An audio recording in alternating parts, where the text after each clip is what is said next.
जी तो students video ज़रा cut गई थी, तो मैं बता रहा था आपको कि इस चीज़ को हम साबित करने की कोशिश कर रहे हैं कि 4x² + 4x + 7 जो है वो पॉलिनोमियल का पार्ट है या नहीं है। तो हम यहाँ तक पहुँच गए थे।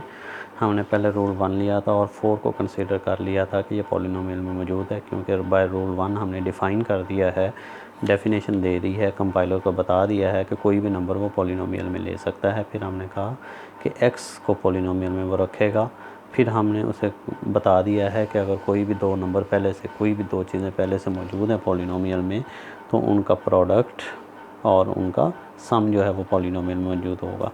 तो इस तरीके से हम साबित कर चुके हैं कि 4x जो है 4x² वो पॉलिनोमियल में मौजूद होगा। तो सिमिलरली 4x भी हम पॉलिनोमियल में साबित कर चुके हैं।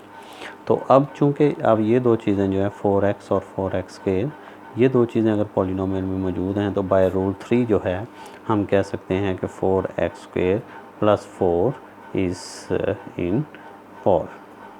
ठीक है। अब हमने देखना है कि 7 + 7 करना है, तो हम बाय रूल 1 हम फिर अगेन एक मिनिमम नंबर लेते हैं। रूल 1 हम कहते हैं 7 इज़ इन पॉलिनोमियल। 7 जो है वो पॉलिनोमियल में है। तो अब अगर 7 पॉलिनोमियल में है, इसको आप Q कह लें, और ये जो पहले ऑलरेडी एक नंबर बन चुका है इसको आप P कह लें।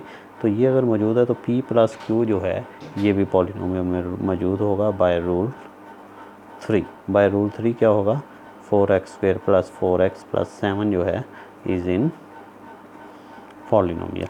तो यहाँ पर वो जो कंपाइलर है आपका प्रोग्राम, वो ये जो रिकर्सिव डेफिनेशन है बार बार पुटिंग की, ये स्टॉप हो जाएगी जैसे किसी भी स्टेज पर अगर 4x² + 4x + 7 जैसे ही रीड करेगा और 7 रीड करने के बाद वो ये इस नतीजे पर पहुंच जाता है कि 4x² + 4x + 7 वो पॉलिनोमियल में मौजूद है, तो इसका मतलब वो सारे का सारा एक्सप्रेशन पॉलिनोमियल में मौजूद होगा।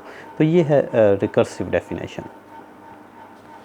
तो हम एक और एग्ज़ाम्पल लेते हैं और उसको करने की कोशिश करते हैं। मैं आपका इम्तहान भी लेता हूँ, आप इसको ट्राई कीजिएगा।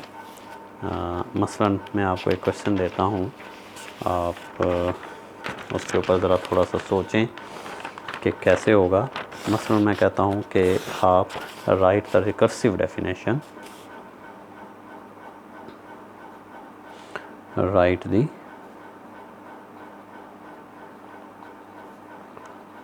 recursive definition of set odd set की आपने रिकर्सिव डेफिनेशन करनी है, और उसमें होगा क्या? that contains odd number of axes, जिसमें सिर्फ ऑड नंबर ऑफ एक्सिस होंगे। ये आपने क्वेश्चन इसकी रिकर्सिव डेफिनेशन लिखनी है कि कंपाइलर को बताना है आपने कि वो कैसे ऑड नंबर ऑफ एक्सिस जो है वो कैलकुलेट करेगा। चलें, सबसे पहले आपने मिनिमम एलिमेंट लेना है, इसके ऊपर आप सोचें, और नेक्स्ट लेक्चर में ये क्वेश्चन मैं आपको हल करके दूंगा, आपने तब तक ये सॉल्व करना है। तो सेकंड एग्जांपल जो है, सेकंड एग्जांपल मसलन मैं कहता हूँ कि आपको मैंने बताया कि स्टार क्या चीज़ होती है, स्टार ऑपरेटर। तो अगर x* ले लें तो इसका क्या मतलब है? इसका मतलब है x* का मतलब है ये तमाम वो लैंग्वेज को डिफ़ाइन करता है जिसमें null, X's, double X, triple X, all combination of X's आता है। तो अगर मैं कहूँ कि आप बताएं इसकी रिकर्सिव डेफिनेशन करें तो आप कैसे करेंगे? चलें मैं कर देता हूँ, रूल 1 में डिफ़ाइन कर देता हूँ। मैं कहता हूँ rule 1, null is in language या सेट एल, इस एल में नल मौजूद होगा। अगर नल मौजूद होगा तो रूल 2 में आप कह दूँगा, रूल 2 में if null is in language L, ये मिनिमम स्ट्रिंग है। ठीक है जी, मिनिमम ऑब्जेक्ट है, एट लीस्ट ऑब्जेक्ट है। अगर ये मौजूद है तो मैं कहता हूँ इफ़ इसको मैं अगर Q कह देता हूँ for example, if Q is in L then so is X Q. अगर क्यू कोई एलिमेंट एक्स में मौजूद है, एल में मौजूद है, तो उसको एक्स से मल्टीप्लाई करें तो वो भी एल में मौजूद होगा। तो रूल 3 में क्या कहूँगा, नो अदर ऑब्जेक्ट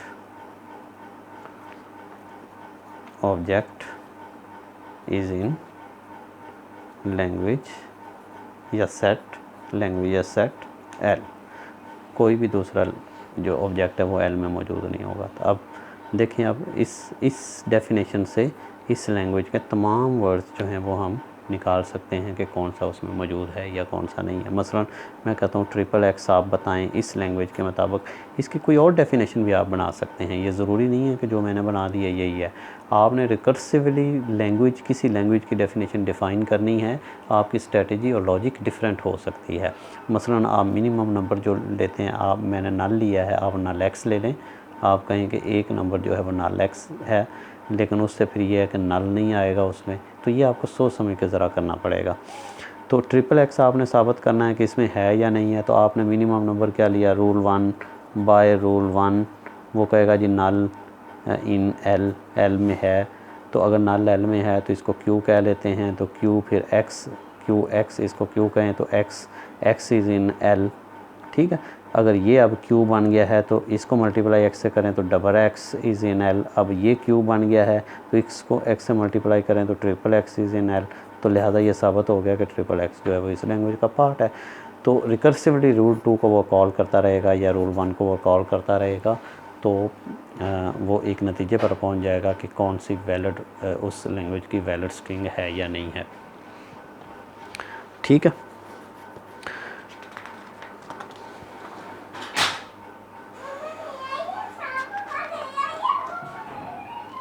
इसी तरीके से ये क्वेश्चन आपने खुद करना है।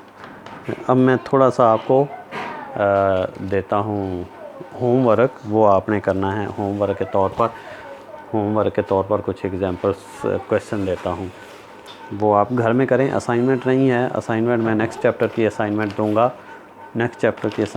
लेकिन फ़िलहाल आपका होमवर्क है। एक तो ये क्वेश्चन होमवर्क है जो नेक्स्ट लेक्चर में आपको सॉल्व करवा दूंगा।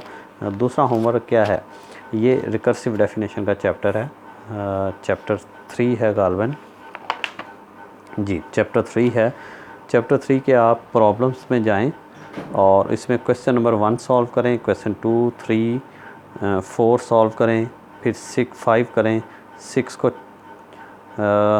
Recursive definition show that all the numbers in it digit, इसको छोड़ दें, 6 को छोड़ दें, 7th हल करें और बस 7 क्वेश्चन आपने इस एक्सरसाइज के हल करने हैं। ठीक है, ये अब 7 के अलावा आप क्या हल करेंगे, हाँ 7 क्वेश्चन आपने हल करने हैं। इसके अलावा आपने क्या करना है, इसके अलावा आप जब इस चैप्टर के अंदर जाएंगे, जो मैंने अभी आपको पढ़ाया है, तो इवन नंबर की एक रिकर्सिव डेफिनेशन दी होगी, इसी तरह फैक्टोरियल की एक रिकर्सिव डेफिनेशन दी होगी, पॉलिनोमियल की एक रिकर्सिव डेफिनेशन दी होगी।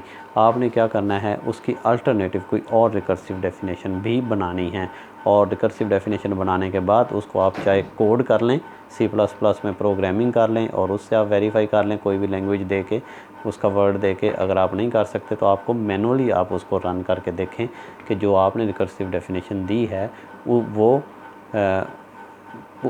उसके रूल्स पूरे उतरते हैं, क्या वो वैलिड स्ट्रिंग को एक्सेप्ट करता है या नहीं करता।